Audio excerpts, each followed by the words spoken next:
Hi all, ഇന്നത്തെ പുതിയൊരു വീഡിയോയിലേക്ക് എല്ലാ ഉദ്യോഗാർത്ഥികൾക്കും സ്വാഗതം. LDC എക്സാമിന് വേണ്ടിയിട്ടുള്ള ക്ലാസ്സുകളാണ് നമ്മളിപ്പോൾ ചെയ്തുകൊണ്ടിരിക്കുന്നത്. ഇതിനു മുൻപ് നമ്മൾ എടുത്തിട്ടുള്ള ഈ ഒരു ക്ലാസ് എല്ലാവരും കണ്ടിട്ടുണ്ടെന്ന് മനസ്സിലായി. ഒരുപാട് വ്യൂസൊക്കെ കണ്ടു. അപ്പോൾ എല്ലാവരും ഈ ക്ലാസ്സുകളൊക്കെ പ്രയോജനപ്പെടുത്തുന്നുണ്ട് എന്നത് അറിഞ്ഞതിൽ ഒരുപാട് സന്തോഷമുണ്ട്. ഇനി തുടർന്നും നിങ്ങളുടെയൊക്കെ സപ്പോർട്ട് വേണം. ക്ലാസ്സുകളൊക്കെ എല്ലാവരും കാണുക. ഇനി വരുന്ന PSC എക്സാമുകൾക്ക് പ്രത്യേകമായിട്ട് LDC എക്സാമിനൊക്കെ പഠിച്ചുകൊണ്ടിരിക്കുന്ന ഉദ്യോഗാർത്ഥികളാണെങ്കിൽ നിങ്ങൾക്ക് ഈ ഭാഗത്തു നിന്നുമുള്ള ക്വസ്റ്റ്യൻസ് പ്രതീക്ഷിക്കാം. അപ്പോൾ വീഡിയോ സ്കിപ്പ് ചെയ്യാതെ കംപ്ലീറ്റ് ആയിട്ട് കാണുക. ഇമ്പോർട്ടൻ്റ് ആയിട്ടുള്ള ഇതിനു മുൻപ് PSC എക്സാമുകളിൽ ആവർത്തിച്ച് ചോദിച്ചിട്ടുള്ള കാര്യങ്ങൾ മാത്രമേ നമ്മൾ ഡിസ്കസ് ചെയ്യുന്നുള്ളൂ. അപ്പോൾ ഒരിക്കൽ കൂടി എല്ലാവർക്കും ഇന്നത്തെ വീഡിയോയിലേക്ക് സ്വാഗതം. ഇന്നത്തെ വീഡിയോയിൽ നമ്മൾ പഠിക്കാൻ പോകുന്നത് ജന്തുകലകളെക്കുറിച്ചാണ്. അതായത് ആനിമൽ ടിഷ്യൂസിൽ ആവരണകല, നാഡീകല, പേശികല, യോജകകല എന്നിങ്ങനെയുള്ള കാര്യങ്ങളാണ് നമുക്ക് പഠിക്കാനുള്ളത്. ഇതിലാദ്യമായിട്ട് ആവരണകലയെക്കുറിച്ച് പറയാം. ശരീരത്തെ പൊതിഞ്ഞ് സംരക്ഷിക്കുന്നതാണ് ആവരണകല. അന്നപദത്തിൻ്റെ ഉൾഭിത്തിയെ ആവരണം ചെയ്താണ് ആവരണകല ഉള്ളത്. ഇതിൻ്റെ പ്രധാന ധർമ്മങ്ങൾ സംരക്ഷണം, ആഗിരണം, സ്രവങ്ങളുടെ ഉൽപ്പാദനം എന്നിവയൊക്കെയാണ്. അടുത്തത് നാഡീകലയാണ്. ശാരീരിക പ്രവർത്തനങ്ങൾ നിയന്ത്രിക്കുകയും ഏകോപിപ്പിക്കുകയും ചെയ്യുന്നത് നാഡീകലയാണ്. ശരീരത്തിനകത്തും പുറത്തും ഉണ്ടാകുന്ന മാറ്റങ്ങൾ തിരിച്ചറിഞ്ഞ് പ്രതികരിക്കാൻ സഹായിക്കുന്നത് നാഡീകലയാണ്. പേശികല. സങ്കോചിക്കാനും പൂർവ്വസ്ഥിതി പ്രാപിക്കാനും കഴിവുള്ള കോശങ്ങളാണ് പേശികലയിൽ അടങ്ങിയിരിക്കുന്നത്. ഇതാണ് ശരീരത്തിൻ്റെ ചലനം സാധ്യമാക്കുന്നത്. യോജകകല. മറ്റു കലകളെ പരസ്പരം ബന്ധിപ്പിക്കുകയോ അവയ്ക്ക് താങ്ങായി നിൽക്കുകയോ ചെയ്യുന്ന കലകളെയാണ് നമ്മൾ യോജക കലകൾ എന്ന് പറയുന്നത്.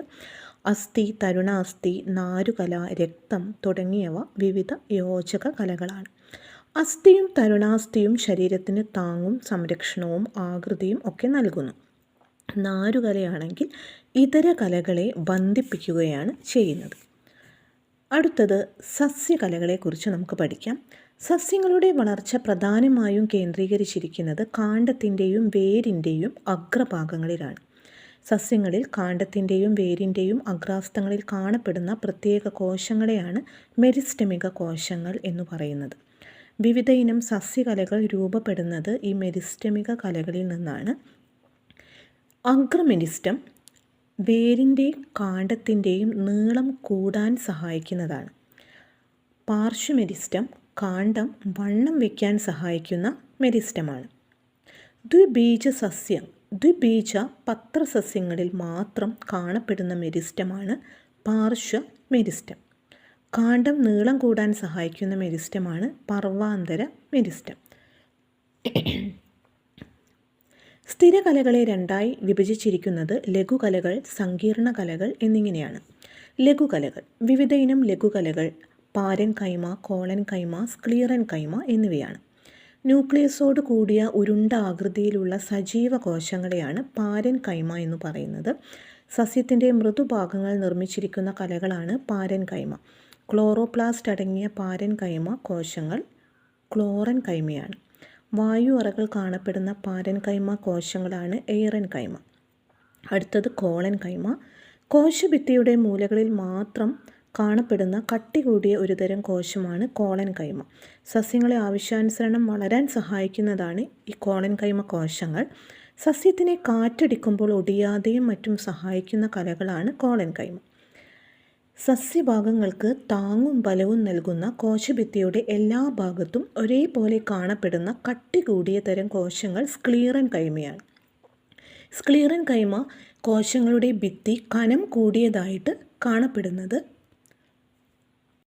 ലിഗ്നിൻ എന്ന വെള്ളം കടക്കാത്ത ഭാഗത്തിൻ്റെ നിക്ഷേപം കൊണ്ടാണ്. തേങ്ങയുടെ ചിരട്ട നിർമ്മിക്കപ്പെട്ടിരിക്കുന്ന സസ്യകലയാണ് സ്ക്ലീറൻ കൈമ. സങ്കീർണ കലകൾ. ഇതിൽ നമുക്ക് സംവഹന കലകളെക്കുറിച്ച് ആദ്യം നോക്കാം. സസ്യങ്ങളിൽ വേരാകിരണം ചെയ്യുന്ന ജലവും ലവണങ്ങളും ഇലകളിലേക്കും ഇലകളിൽ നിർമ്മിക്കപ്പെടുന്ന ആഹാരം വിവിധ ഭാഗങ്ങളിലേക്കും സംവഹനം ചെയ്യുന്നത് സംവഹന കലകളാണ്.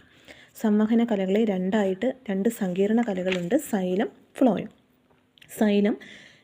സൈലം വേരാകിരണം ചെയ്യുന്ന ജലവും ലവണങ്ങളും ഇലകളിൽ എത്തിക്കുകയാണ് ചെയ്യുന്നത്.